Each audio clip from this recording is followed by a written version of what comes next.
Bismillahirrahmanirrahim. Assalamualaikum warahmatullahi wabarakatuh. Innal hamdalillah nahmaduhu wa nasta'inuhu wa nastaghfiruh wa na'udzu billahi min syururi anfusina wa sayyiati a'malina. Man yahdihillahu fala mudhillalah wa man yudlil fala hadiyalah. Asyhadu an la ilaha illallah wahdahu la syarikalah wa asyhadu anna Muhammadan abduhu wa rasuluhu la nabiyya ba'dah.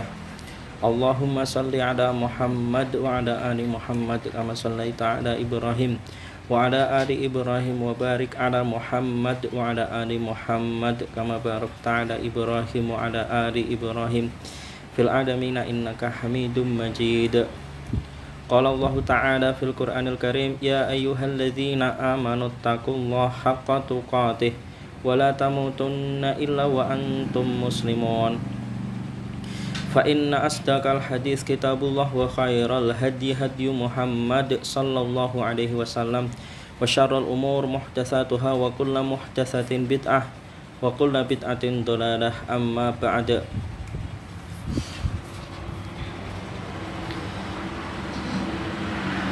Alhamdulillah, segala puji bagi Allah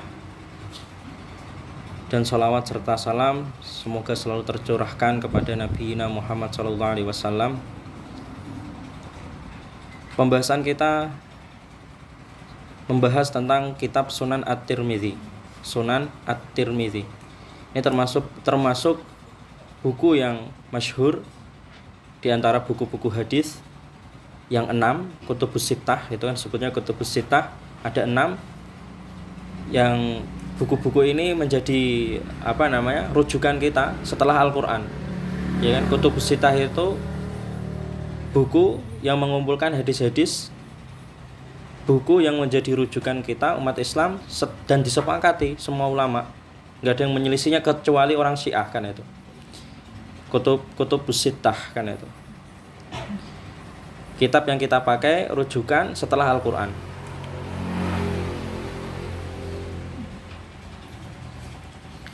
Sunan At-Tirmidzi. At-Tirmidzi nama penulisnya, ulama masyhur kan itu, Tirmidzi. Di antaranya beliau ini belajar dari Imam Bukhari. Gurunya Imam At-Tirmidzi yang paling terkenal itu Imam Bukhari. Abwabun nikah an Rasulillahi sallallahu alaihi wasallam. Bab pernikahan yang diriwayatkan dari Rasulullah sallallahu alaihi wasallam. Ya, ini tema kita yang kita bahas, yaitu tentang pernikahan atau bab pernikahan yang diriwayatkan dari Rasulullah sallallahu alaihi wasallam.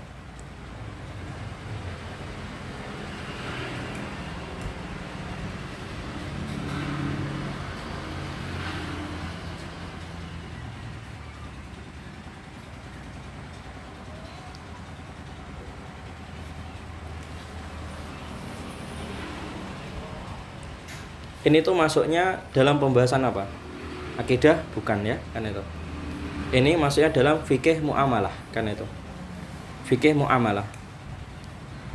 Dan tujuan membahas fikih muamalah itu sebenarnya tujuannya apa? Membahas bab-bab muamalah gitu istilahnya. Jadi kan kalau kita pengajian itu kan ada pembahasan akhlak kan itu. Ada akidah itu tentang keyakinan kan itu. Akhlak tentang perilaku kan itu. Ada tazkiyatun nafs kan itu, tentang masalah hati kan itu, ya kan, kayak permasalahan hati kan itu. Yang kita bahas itu sekarang permasalahan fikih. Fikih itu ada, jadi fikih itu dibagi kan itu. Ada fikih ibadah kan itu. Fikih ibadah salat, haji kan itu. Nah, ini yang kita bahas tuh fikih muamalah kan itu. Muamalah itu berarti di luar ibadah kan itu. Enggak termasuk pembahasan ibadah yang ibadah seperti sholat, haji, zakat, puasa kan itu dibagikan itu. Fikih muamalah. Di antara pembahasan fikih muamalah ada bab nikah kan itu. Kemudian ada bab perceraian. Kemudian ada menggugat cerai kan itu. Kemudian ada bab jual beli, terutama kan seperti itu. Muamalah itu jual beli. Dan istilah jual beli itu muamalah itu istilah lain jual beli juga kalau dalam pembahasan fikih kan itu.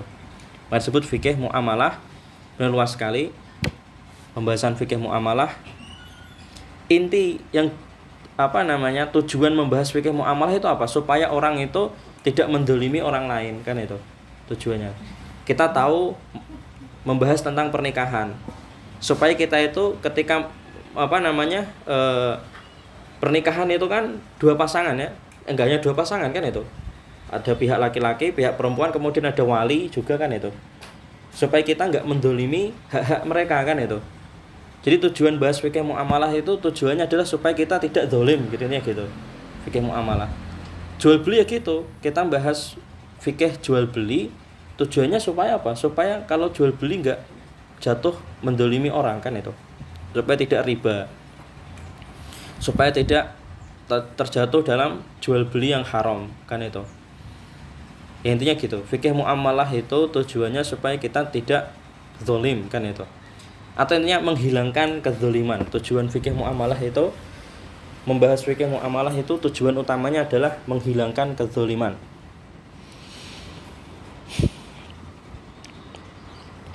Pertama, permasalahan yang dibahas dalam hadis ini yaitu bab keutamaan pernikahan dan motivasinya. Bab majaa fi fadli tazwij wal hathi alaih. Keutamaan pernikahan dan motivasinya. Imam Tirmidzi, bagusnya di antara kelebihannya Imam Tirmidzi, dia ini luas dalam bab fikih kan itu. Jadi hadisnya itu banyak sekali bab-bab fikihnya kan itu. Kemudian dia kalau mencantumkan hadis itu enggak banyak-banyak kan itu. Hadisnya dikit kan itu. Tidak seperti di Sahih Bukhari, Sahih Muslim kan itu. Imam Tirmidzi menyebutkan hadisnya lebih sedikit kan itu. Jadi kalau untuk ngaji fikih itu enak. Sunan Tirmidzi. Hadis yang pertama tentang keutamaan pernikahan dan motivasinya, motivasi pernikahan. Ini kan ibu-ibu ya. Berarti ya motivasinya untuk anaknya kan itu. Ya kan, atau untuk menasehati teman-temannya yang belum menikah kan itu, seperti itu juga bisa.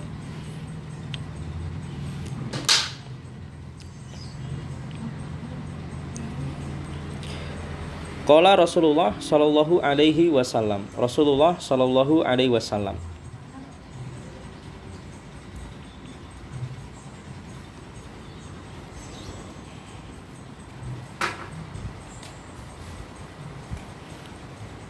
Arba'un min sunanil mursalin. 4 sunnah para rasul.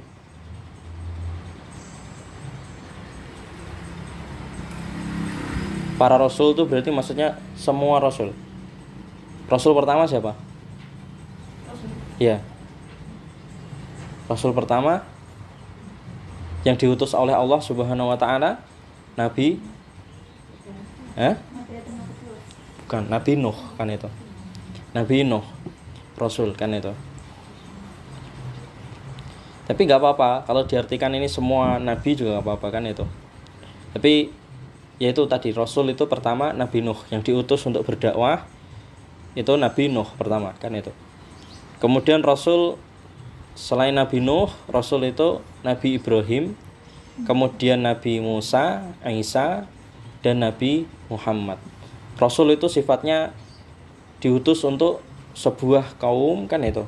Enggak sebuah kaum. Rasul itu untuk umat kan itu. Umat kan itu. Kalau Nabi itu untuk meneruskan Rasul kan itu. Bedanya gitu. Kalau Rasul itu untuk umat kan itu. Dan Rasul itu untuk mengajarkan syariat baru kan itu. Atau mengganti syariat yang sebelumnya kan itu. Kan itu. Itu Rasul. Sedangkan kalau Nabi itu meneruskan. Makanya Rasul itu, setiap Rasul itu dibawa mendapatkan wahyu kitab kan itu. Setiap Rasul itu. Bedanya dengan Nabi dan Rasul di sini kan itu. Kalau Nabi itu neruske kan itu. Neruske ajaran Rasul kan itu. Gitu bedanya di situ. Kalau Rasul diutus untuk seluruh umat, kalau Nabi itu biasanya cuma khusus di itu tempat tertentu kan itu. Bedanya dengan Rasul seperti itu.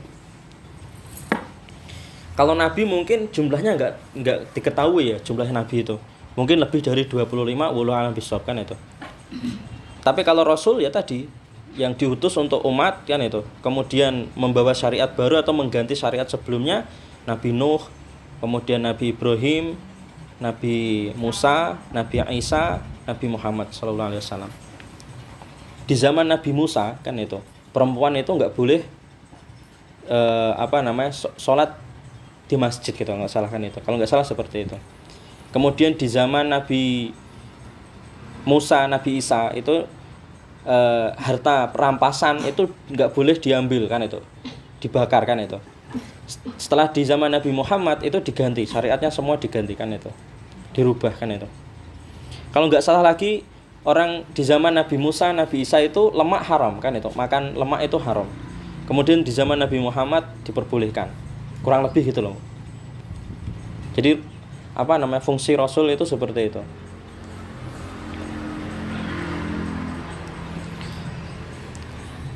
Arba'un min sunanil mursalin, 4 sunnah para Rasul. Yang pertama al-haya, malu kan itu. Malu. Di riwayat yang lain khitan kan itu. Malu. Kemudian selanjutnya di riwayat yang lain khitan.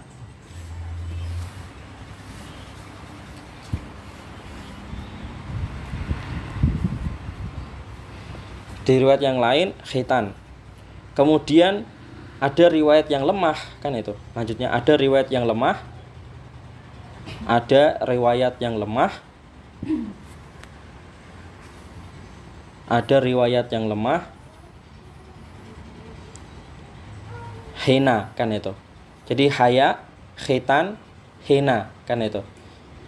Kalau di hadis ini disebutnya haya kan itu, malu kan itu. Malu itu haya kan itu. Kemudian di riwayat yang lain disebutkan khitan kan itu. Kemudian ada riwayat yang lemah itu menyebutkan hina. Hina kan itu. Hina itu apa? Kutek kan itu. Apa namanya? Iya itu hina kan, tulisannya itu ha nun hamzah, hina kan itu. Bahasa Arabnya hina kan itu. Kutek kan itu. Apa namanya? Pacar. Ya, itu. Ya, kutek kan itu. Tapi riwayatnya lemah loh. Penting di situ di garis bawah itu riwayatnya lemah. Berarti yang sahih itu cuma 2. Yang sahih itu malu dan khitan kan itu. Jadi ada riwayatnya bermacam-macam kan itu. Ini namanya belajar hadis seperti itu. Supaya tahu kalau nanti ada yang berdalil pakai itu berarti lemah kan itu. Jangan diambil kan itu. Salah berarti. Mana mungkin Nabi itu kutekan kan itu. Kutekan itu laki-laki haram. Ada penjelasan yang lain, pembahasan yang lain. Dan makanya itu hadisnya itu lemah kan itu. Kemudian lanjutnya yang kedua, sunnah yang kedua itu at-ta'attur, wewangian, parfum kan itu, wewangian.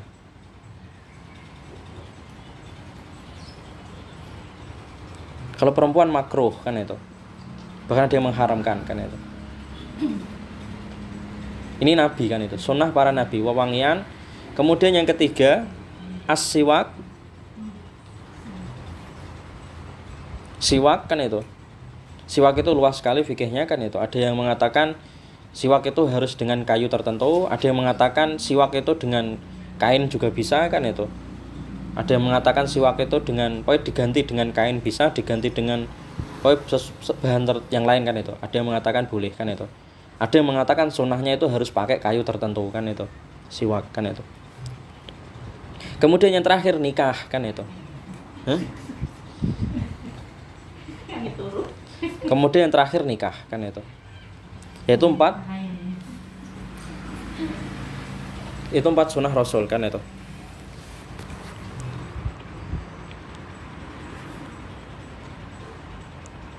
Jadi 4 sunnah Rasul tadi kan itu.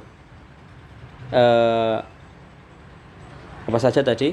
Pertama malu kan itu. Kemudian ada atau malu atau khitan kan itu. Akan ada 2 riwayat kan itu. Yang satu enggak dipakai, lemah karena lemah. malu atau khitan kan itu. Yang kedua kan itu menggunakan wewangian kan itu. Yang ketiga siwak. Yang keempat pernikahan, menikah kan itu. Dari hadis ini penjelasan sedikitnya ditulis ataupun tidak ditulis nggak apa-apa kan itu. Intinya penjelasan di sini hadis ini tuh membantah bid'ah orang Nasrani kan itu. Tahu bid'ah orang Nasrani nggak?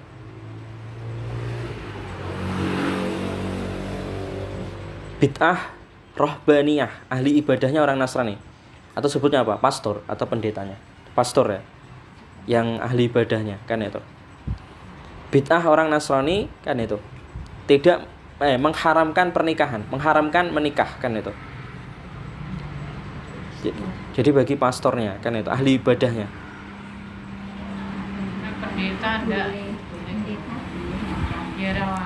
Pendeta itu boleh nikah, pastor itu tidak boleh nikah. Kan bedanya apa? Pendeta sama pastor? Kalau pastor itu Katolik, kalau pendeta itu Protestan. Oh gitu, bedanya di situ. Baru tahu saya berarti. Ternyata Protestan itu yang Katolik itu yang kuno berarti kan itu. Yang Katolik yang kuno. Iya kuno, yang Katolik itu yang kuno, Kristen kuno kan itu. Nah, Protestan kan Protestan itu kan iya, Kristen yang baru kan itu. Katolik kalau ibadah harus di gereja kan itu. Kalau Protestan ibadah sak nggon-nggon kan itu. Bebas kan itu. Itu tadi kayak ajaran orang Yahudi zaman dulu. Jadi sebelum datang Nabi Muhammad, ibadah itu harus di tempat tertentu kan itu. Tapi setelah datang Nabi Muhammad, sholat itu boleh di tempat apa saja kan itu. Kecuali kalau yang tempat-tempat tertentu yang dilarang oleh Nabi kan itu, seperti kamar mandi, toilet kan itu gak boleh kan itu. Atau tempat kandang hewan kan itu gak boleh juga kan itu. Hadis ini membantah orang Nasrani, bid'ah orang Nasrani mengharamkan pastor menikah kan itu. Dan juga hadis ini tuh membantah kan itu. Membantah orang-orang Islam yang ghulu fiddin. Orang-orang Islam yang ghulu fiddin. Yang menganggap apa?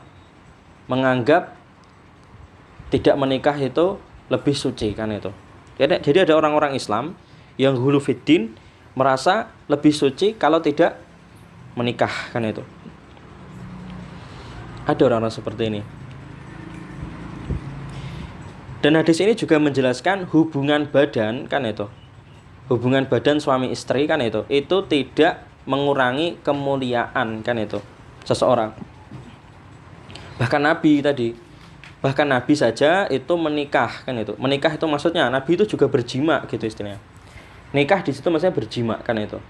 Di hadis tadi itu.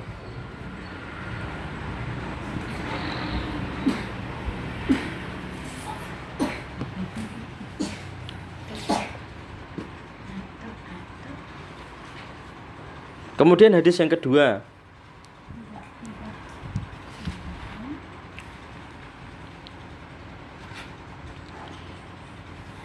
Dari Abdullah bin Mas'ud.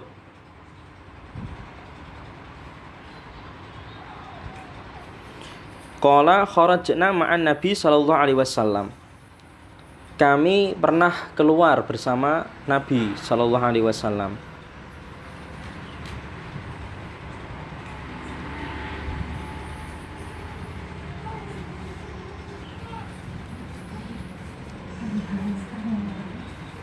Wa nahnu syababun. Pada waktu itu kami masih muda. Wa nahnu syababun. Pada waktu itu kami masih muda. La naqdiru ala syai'in. Kami tidak mampu apa-apa kan itu. Jadi menjelaskan kan itu di zaman Nabi itu ya sahabat kan itu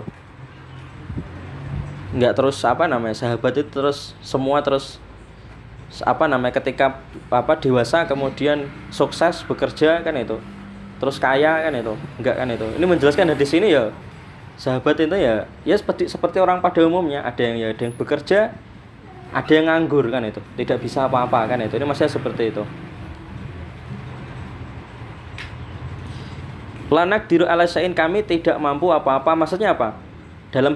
Dalam kurung ya, harta kan itu. Tidak mampu apa-apa itu dalam masalah harta kan itu. Di sini maksudnya dalam masalah harta. Mereka sehat ini, maksudnya mereka sehat, fisiknya sehat kan itu. Lengkap, badannya lengkap, nggak ada cacat kan itu.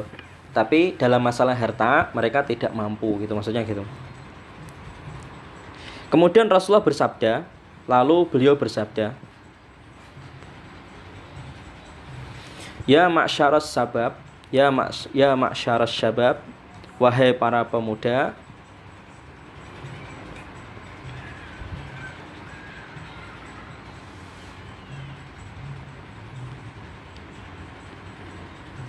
alaikum bil ba'ah, menikahlah kan itu.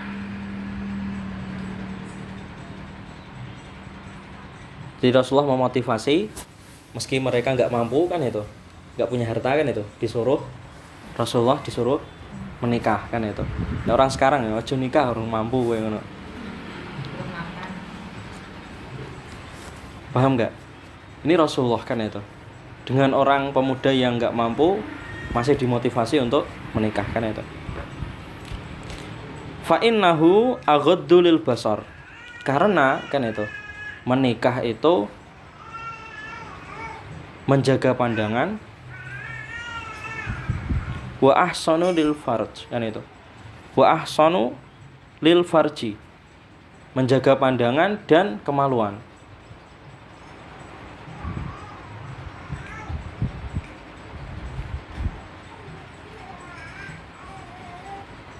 Faman lam yastati' minkum alba'ah, barang siapa yang tidak mampu kan itu. Nah ini Rasulullah juga memberikan pilihan kan itu. Rasulullah menyuruh nikah kan itu, tapi juga memberikan keleluasaan kan itu bagi yang nggak mampu. Fa'alaihi bisawm, maka berpuasalah.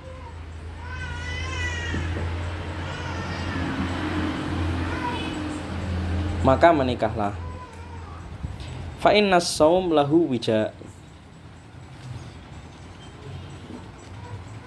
karena puasa kan itu sebagai perisai kan itu.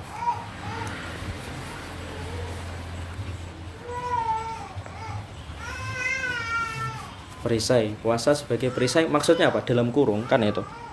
Dalam kurung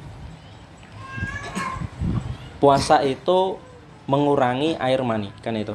Maksudnya di sini Rasulullah itu maksudnya perisai, puasa itu mengurangi air mani kan itu. Itu maksudnya seperti itu. Fa innahu lahu wija, puasa itu sebagai perisai, itu maksudnya mengurangi air mani. Air mani itu yang menyebabkan syahwat kan itu. Laki-laki punya air mani, perempuan juga punya air mani, tapi beda kan itu dengan laki-laki. Dan semuanya itu menyebabkan syahwat kan itu. Ya intinya kalau banyak makan kan itu meningkatkan air mani, dan meningkatkan, kalau air maninya meningkat ya syahwatnya meningkat. Makanya disuruh berpuasa. Ya makanya disuruh berpuasa. Loh semua laki-laki dan perempuan, laki-laki dan perempuan kan itu. Tapi di sini lebih ditekankan laki-laki kan itu, lebih ditekankan laki-laki karena syahwatnya wallahu alam bisawab sih, memang di sini berbeda-beda emang. Semua jatah 4 itu lebih besar. Gitu. Ya, berarti gitu. Ya, ya. Atau ada yang bilang gini kok, sebenarnya perempuan tuh sahabatnya lebih besar kan itu. Tapi perempuan lebih sabaran kan itu. Kalau gengsi kali ya. Ya gitu istilahnya. Lebih, kalau laki-laki nggak bisa kan itu, nggak bisa menahan kan itu. Kalau ditahan emosi laki-laki karena yo bekerja yo ngene kan itu dalilnya. Di sini penjelasan dikit kan itu tentang hadis ini kan itu. Dari hadis ini dipahami apa coba? Menikah kan itu. Menikah untuk menyelamatkan diri dari fitnah itu lebih utama. Menikah supaya selamat dari fitnah, untuk menyelamatkan diri dari fitnah lebih utama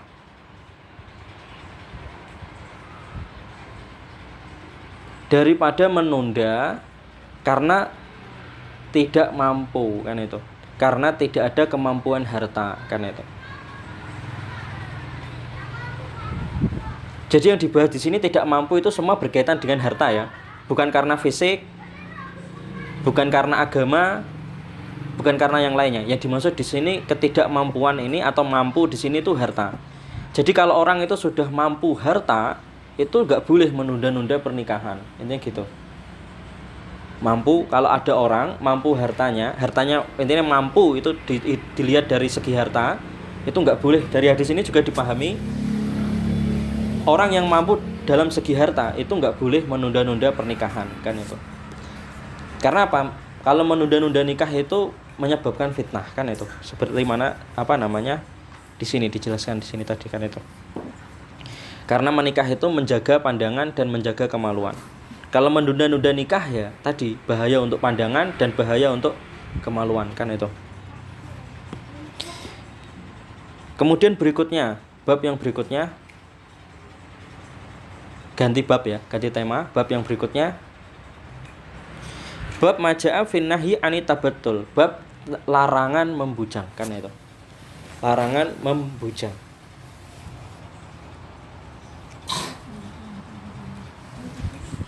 Yarhamukumullah.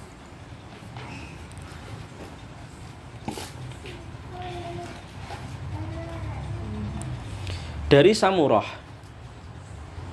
An Samurah anna Nabi sallallahu alaihi wasallam naha anit tabattul, bahwa Nabi sallallahu alaihi wasallam melarang membujang, karena itu.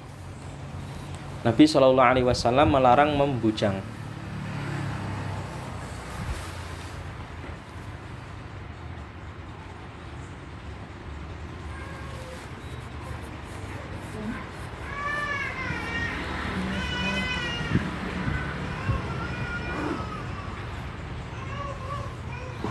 Kemudian Nabi Shallallahu Alaihi Wasallam di hadis kedua ya, hadis yang berikutnya,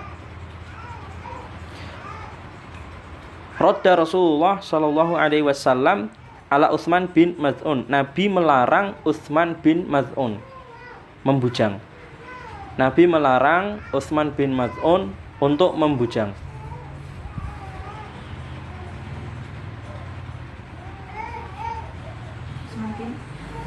Apa? Utsman bin Maz'un.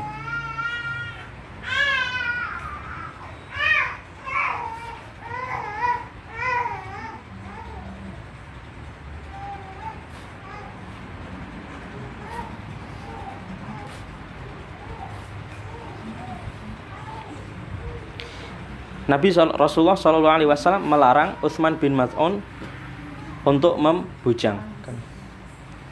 Walau azina lahu lah tasaina, andai beliau mengizinkan,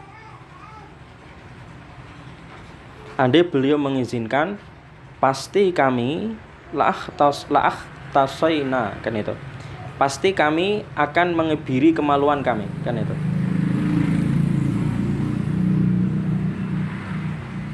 Pasti kami akan mengebiri kemaluan kami. Yaitu pernah itu sempat diwacanakan katanya, kan itu, bagi orang laki-laki yang memperkosa wanita, kan itu mau dihukum dikebiri, disuntik, kan itu, supaya tidak bisa dihilangkan itunya syahwatnya, kan itu maksudnya dikebiri seperti itu. Dan penjelasan di sini kebiri itu haram, kan itu, nggak boleh, kan itu, laki-laki atau perempuan nggak boleh, kecil ataupun dewasa, masih kecil ataupun sudah besar, kan itu, kebiri nggak boleh.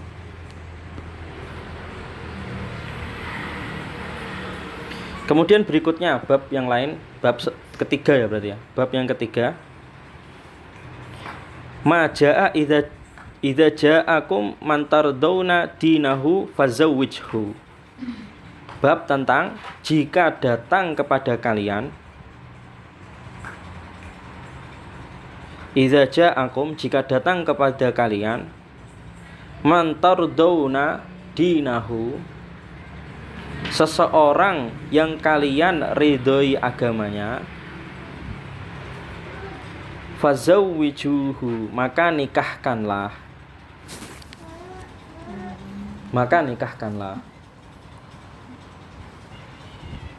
Dari sini dipahami ketika Imam Tirmidzi menyusun ini, Berarti nomor satu yang kita lihat dalam pernikahan, milih pasangan kan itu. Nomor satu itu agama kan itu. Dari tema ini loh, tema yang ditetapkan oleh Imam Tirmidzi itu menunjukkan dalam memilih pasangan itu nomor satu yang dilihat itu agama. Kalau kamu ridho, cocok dalam masalah agama kan itu, maka terimalah kan itu.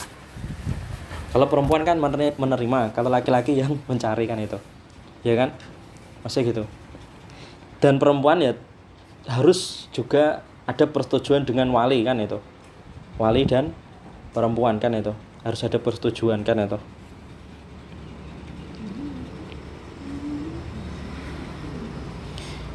Hadis yang pertama, Rasulullah Shallallahu Alaihi Wasallam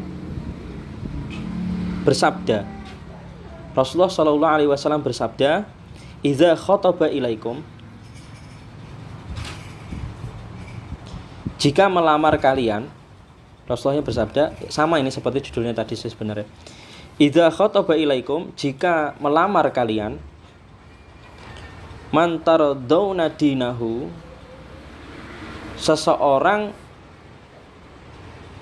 yang kalian ridhoi agama, wa khuluquhu dan akhlaknya. Jadi jika melamar kalian seseorang yang kalian ridhoi agama dan akhlaknya, fazawwijuhu, maka nikahkanlah dia kan itu. Maka nikahkanlah dia. Jadi hadis ini itu menasihati untuk para wali dan untuk para perempuan kan itu, maksudnya gitu. Tapi juga di sini juga tersirat kan itu, nasihat untuk bagi para laki-laki juga, kalau milih perempuan ya juga milih yang pasangan yang nomor satu agamanya dan akhlaknya kan itu. Fazawiju, maka nikahkanlah. Illa taf'alu, jika tidak illa taf'alu takun fitnatun fil ardi wa fasadun aridun. Jika tidak kamu kerjakan kan itu,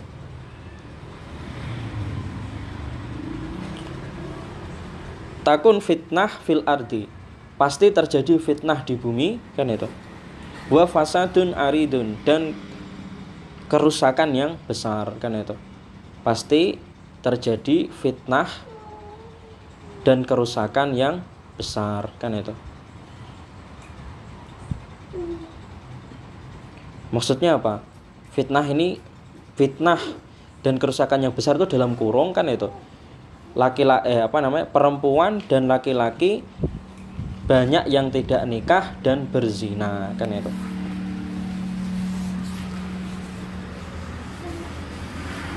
Itu yang dimaksud fitnah besar, fitnah dan kerusakan yang besar. Penyebabnya apa? Karena apa? Menunda-nunda pernikahan kan itu. Atau karena milih-milih kan itu. Sekarang itu gitu. Yang laki-lakinya itu banyak pertimbangan, yang perempuan juga banyak pertimbangan.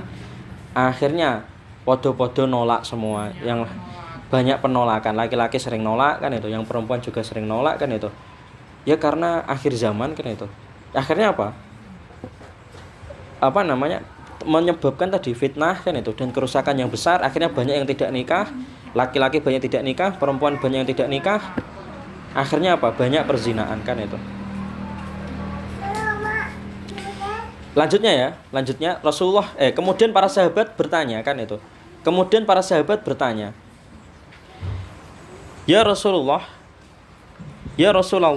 wa in kana fihi. Wahai Rasulullah, meski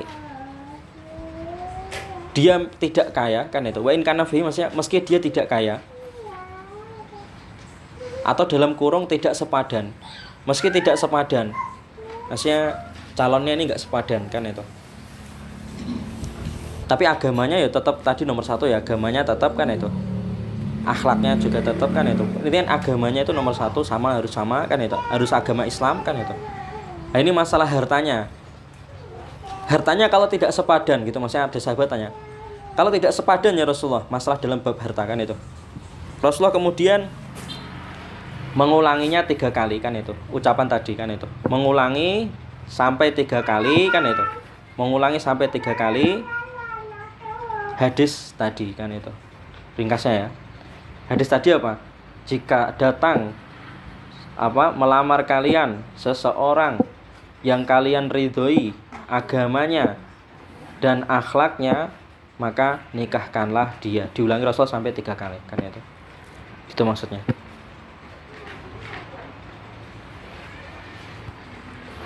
Jelas ya. Faedah hadis sekarang.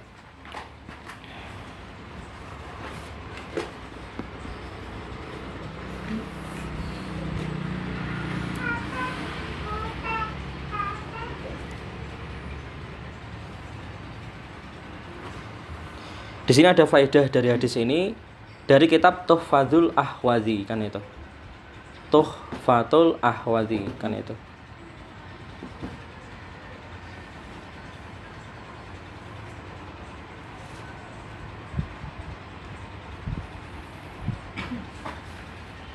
Fikih al-istimna kan itu. Fikih al-istimna. Istimna. Fikih al-istimna. Istimna, al-istimna. Istimna itu onani atau masturbasi kan itu. Onani atau masturbasi kan itu. Karena di hadis tadi disebutkan apa? Mencegah syahwat kan itu. Memutuskan syahwat. Di hadis tadi yang hadis tentang membujang tadi, bukan membujang. Ketika Rasulullah memerintahkan menikah kemudian disuruh puasa kan itu. Jadi dalam hadis tadi dijelaskan cara memutus syahwat atau mencegah air mani itu dengan berpuasa kan itu. Kemudian pertanyaannya timbul pertanyaan fikih, bagaimana kalau orang yang mencegah kan itu syahwat atau ingin memutuskan syahwat atau mengurangi air mani dengan istimna kan itu. Hukumnya gimana kan itu? Ulama berbeda pendapat kan itu. Di sini tulis ya, ulama berbeda pendapat. Ulama berbeda pendapat.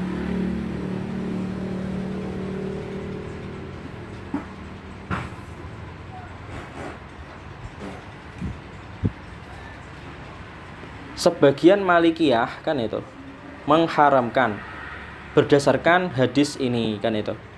Sebagian Malikiyah mengharamkan berdasarkan hadis ini kan itu. Hadis tadi yang Rasulullah memerintahkan faman lam yastati minkum alba'ah fa alaihi as-saum kan itu. Fa innahu kan itu lahu wija kan itu. Karena puasa itu sebagai perisai kan itu. Maksudnya hadis itu. Kemudian kedua, pendapat yang kedua Hanabilah. Hanabilah itu Hambali kan itu. Hanabilah itu Hambali maksudnya. Atau tulis Hambali kan itu. Hambali membolehkan kan itu. Membolehkan istimna, onani atau masturbasi. Dalilnya apa? Berdalil dengan kias kan itu. Berdalil dengan kias sama seperti buang air kecil kan itu. Jadi menurut Hambali itu onani, masturbasi itu dikiaskan sama seperti buang air kecil. Ya kayak buang. Ya intinya mengeluarkan dengan sengaja. Beda ya, makanya daripada ditahan nanti syahwatnya meningkat kan itu atau sakit kan itu. Lebih bagus dikeluarin. Itu menurut Hambali kan itu. Lebih sehat gitu katanya. Jadi menurut Hambali seperti itu. Karena itu menumpuk juga sakit kan. Bagian tertentu. Dan yang paling rajih kan itu. Yang paling rajih itu paling bagus kan itu. Mendekati sunnah. Dan yang paling benar gitu intinya kan itu. Itu haram kan itu. Istimna itu haram. Berarti yang satunya pendapat marjuh kan itu. Berarti itu maksudnya apa? Kalau pendapat seperti ini itu tempatnya bertoleransi kan itu. Jadi kalau nggak bisa mengamalkan yang rojih kan itu. Seandainya ada yang mengamalkan yang marjuh, itu nggak terus dikecam berlebihan kan itu, nggak disalah-salahkan berlebihan kan itu. Paham? Rojih marjuh itu gitu maksudnya. Karena apa? Ada dalilnya semua kan itu. Kemudian lagi faedah fikih lagi ya, faedah hadis lagi juga di sini, pembahasan di sini. Karena tadi disebut larangan membujang kan itu. Terus sahabat tadi bilang seandainya diizinkan kami pasti akan mengebiri kemaluan kami. Lah tasoina kan itu. Kami pasti akan mengebiri kemaluan kami kan itu. Di sini ada pembahasan fikih, faedah dari hadis ini, hukum mengebiri hewan kan itu. Hukum ya. Hukum mengebiri hewan kan itu. Ini pasti banyak dipertanyakan itu, mengebiri hewan. Terutama ya yang pecinta kucing kan itu. Ulama berbeda pendapat lagi kan itu. Di sini ulama berbeda pendapat kan itu.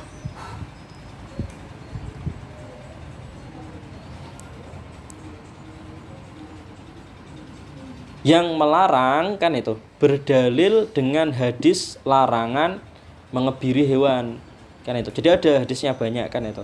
Ada hadis kan itu. Larangan mengebiri hewan kan itu. Di antaranya diriwayatkan oleh Imam Ahmad kan itu. Diriwayatkan oleh Imam Ahmad.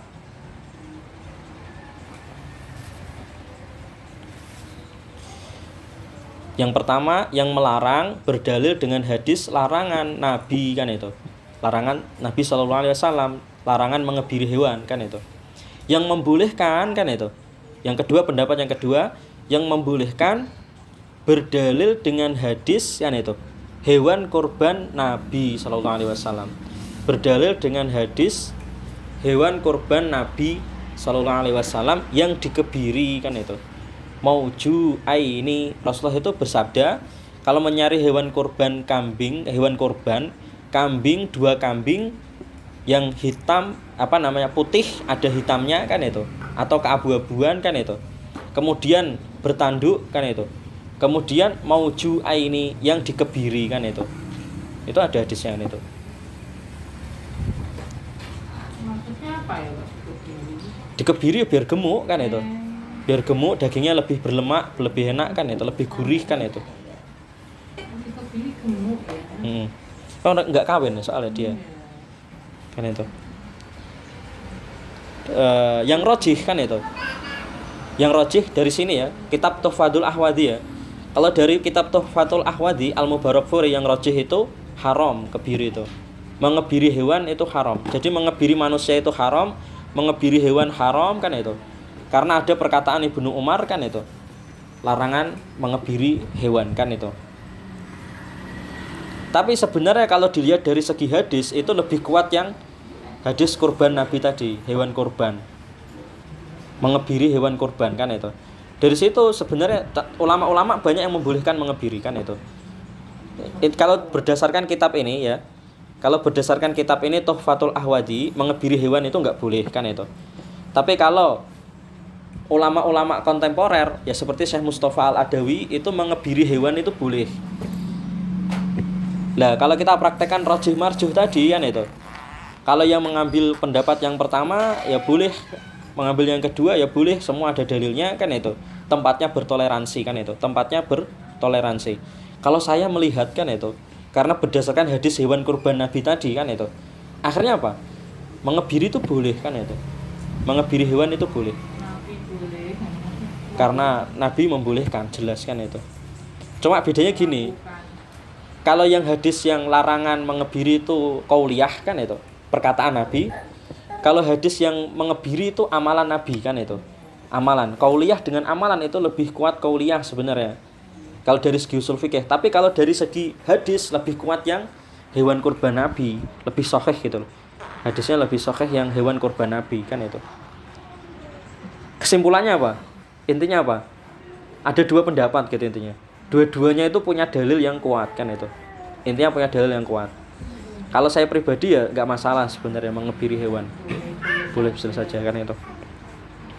Wallahu a'lam bishawab kan itu. Kemudian terakhir faedah dari hadis ini, dalam pernikahan tadi ya saya tekankan lagi, dalam pernikahan itu yang dilihat dalam Islam itu, dalam pernikahan yang dilihat agama, kebebasan, nasab dan pekerjaan kan itu. Ini penjelasan dari kitab Tuhfatul Ahwadi kan itu. Kebebasan apa itu? Kebebasan itu sekarang ya bebas semua kalau sekarang. Bukan nggak ada yang tertawan.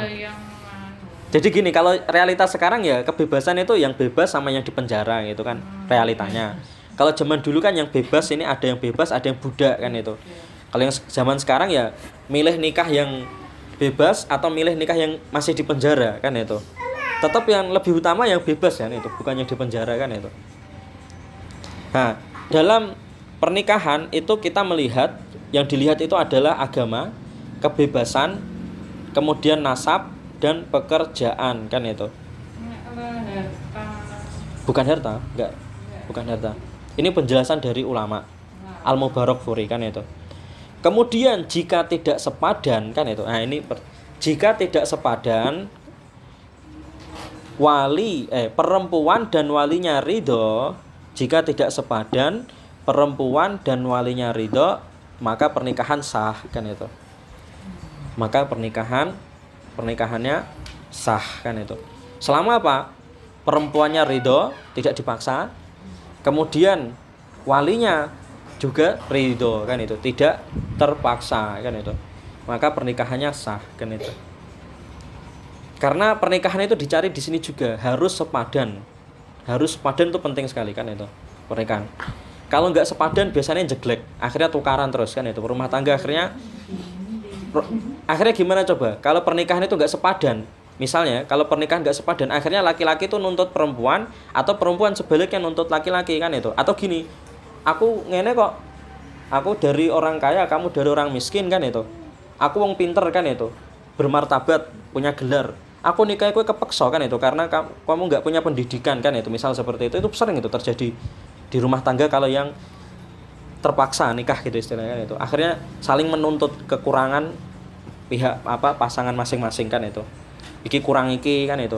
Iki ternyata gak iso masak, aku pengen golek sing iso masak kan itu. Misal seperti itu dan pokoknya itu sering itu terjadi rumah tangga saling menuntut kekurangan pasangannya kan itu.